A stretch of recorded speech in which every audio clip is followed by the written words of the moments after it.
Namaste दोस्तों, मैं Davinder Singh, advocate as well as chartered accountant. Simplifying GST, that has been the mantra over my YouTube channel while explaining various case laws, circulars, notifications, GST provisions etc. दोस्तों, आज जिस case law की हम बात करने वाले हैं वो केस लॉ का नाम है Nagarjuna agro chemicals private limited versus state of Uttar Pradesh. Nagarjuna agro chemicals private limited versus state of Uttar Pradesh. Judgment deliver की है इलाहाबाद हाई कोर्ट ने और केस काफ़ी लेटेस्ट है 15 मई 2023 को.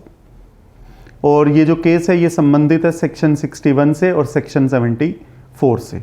दोस्तों, अभी तक हमने बहुत ऐसे केस लॉ देखे हैं जहां पर ये प्रश्न हाई कोर्ट के सामने आता है कि क्या सेक्शन 61 का नोटिस जारी करना, ASMT 10 जारी करना जरूरी है सेक्शन 73 या 74 का शो कॉज नोटिस जारी करने से पहले. जबकि अगर हम कहीं सेक्शन 73 या 74 को देखें तो कहीं भी ये नहीं लिखा हुआ कि ये कंसीक्वेंट टू इश्यूएंस ऑफ सेक्शन 61 है. बट सेक्शन 61 में जरूर लिखा हुआ है कि सेक्शन 61 में यदि रिप्लाई नहीं जाता या रिप्लाई से प्रॉपर अफसर सेटिस्फाई नहीं है तो वो 65, 66, 67 या 73, 74 की प्रोसीडिंग को चालू कर सकता है. तो 61 तो जरूर रास्ता देता है if he is not satisfied to 65, 66, 67 और 73 और 74.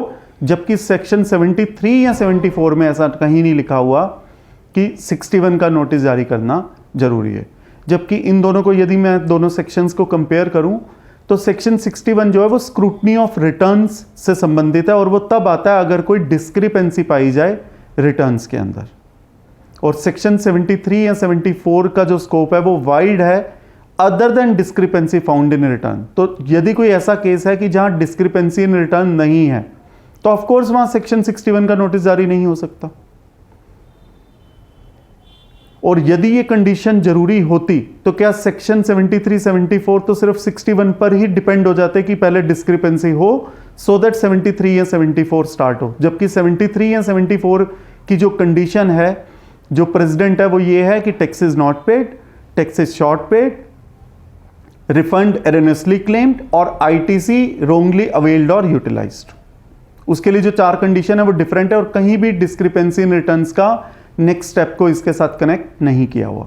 इस केस के ऊपर मैं यदि वापस आऊं तो इस केस में असेसी ने अपनी रिटर्नें जमा करी हुई हैं और उसको शोकोज नोटिस दिया गया सेक्शन 74 में और उसके बाद ऑर्डर भी पास कर दिया गया, order under section 74 plus summary of order in DRC 07. और उसको कोई सेक्शन 61 का स्क्रूटनी ऑफ रिटर्न्स का जो नोटिस दिया जाता है जनरली ASMT 10 में, वैसा कोई नोटिस नहीं दिया गया था. इसी बात को लेकर पिटिशनर ने रिट पिटिशन डाली इलाहाबाद हाई कोर्ट के सामने कि सीधा मुझे सेक्शन 74 का शोकॉज नोटिस और ऑर्डर दिया गया और मुझे सेक्शन 61 का कोई ASMT 10 नहीं दिया गया जबकि मैं अपनी रिटर्न फाइल कर चुका था.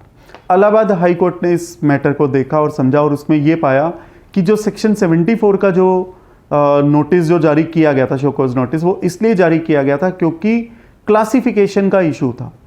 जिस रेट ऑफ टैक्स पर रजिस्टर्ड पर्सन ने टैक्स पे किया डिपार्टमेंट के अकॉर्डिंगली क्लासिफिकेशन उस रेट ऑफ टैक्स पर नहीं आ रही थी, वो हायर पर आ रही थी.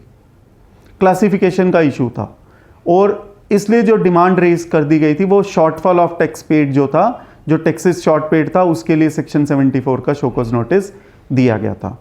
इस प्रेजेंट केस में हाई कोर्ट को ये लगता है, हाई कोर्ट ने पाया कि जो ये case discrepancy found in return से संबंधित नहीं है और रिटर्नों का स्टेटस इनफैक्ट बिल्कुल इंटैक्ट है, बिल्कुल वही है जो पहले था वही बाद में है. तो इसमें कहीं भी डेफिशिएंसी और डिस्क्रिपेंसी इन रिटर्न्स का इशू नहीं है. और हाई कोर्ट ने एक बात कही कि सेक्शन 61 और 74 ये 2 सेपरेट और डिस्टिंक्ट एग्जिजेंसीज हैं. इनकी जो अर्जेंसी है, इनकी जो नीड्स है, इनका जो रोल है वो सेपरेट है और डिस्टिंक्ट है. और सेक्शन 61 में ASMT 10 जारी करना ये कोई कंडीशन नहीं हो सकती सेक्शन 73 या 74 के नोटिस को जारी करने से पहले. तो 73 या 74 का जो नोटिस है वो इंडिपेंडेंट है सेक्शन 61 के नोटिस से. मैंने पहले भी काफ़ी केस लॉस पढ़े और वीडियोस बनाए हैं जिसके अंदर हाई कोर्ट इस मामले में नहीं जा रहा था कि सेक्शन 61 की ज़रूरत है या नहीं है, वो सीधा मामले को डिसाइड कर रहे थे. बट 61 और 73, 74 के ऊपर they were keeping their order reserved और दे वर जस्ट सेइंग कि we are not commenting upon this. So no single view was emerging. But with this case, this view has emerged that notice under section 61, that is ASMT 10, is not a condition precedent to issue show cause notice either under section 73 or under section 74, along with summary of show cause notice in form DRC 01, which is a must requirement as per rule 142 of CGST rules. अब क्योंकि writ petitioner appeal भी अपनी समय पर दाखिल नहीं कर पाया था और उसने अपने रीजंस भी दिए थे हाई कोर्ट, क्योंकि मैं इन रीजंस की वजह से अपनी अपील को समय पर दाखिल नहीं कर पाया हूं, तो हाई कोर्ट ने उसको एक रिलीफ दिया कि आप जाइए और 2 हफ्ते के अंदर अपनी अपील फाइल कर दीजिए, और अपलेट अथॉरिटी को भी ये डायरेक्शन दी कि वो इस अपील को सुनेंगे, एडमिट करेंगे और इसमें लिमिटेशन पीरियड को नहीं ध्यान में लाएंगे। अगर मैं सेक्शन 107 की लिमिटेशन पे पीरियड पे जाऊं तो ऑर्डर या डिसीजन के 3 महीने plus 1 month condonation if reasons exist, उतना ही पीरियड है बस। बट इस केस में वो वाला पीरियड भी निकल चुका है, तो हाई कोर्ट ने कहा कि आप अपील को दाखिल कर लीजिए और लिमिटेशन पीरियड को बीच में नहीं लाइएगा। तो एक रिलीफ रजिस्टर्ड पर्सन को इतना जरूर मिला कि अब वो अपलेट अथॉरिटी के सामने जाकर अपने पॉइंट को पेश कर सकता है। बट इस केस में अगेन जो सबसे इंपॉर्टेंट बात है वो ये है कि section 61 is not a must condition to be fulfilled before issuing show cause notice under section 73 और 74। दोस्तों मैं उम्मीद करता हूँ ये केस लॉ आपके बिजनेस एंडेवर्स के लिए, आपके प्रोफेशनल एंडेवर्स के लिए काफ़ी यूजफुल साबित होगा। धन्यवाद।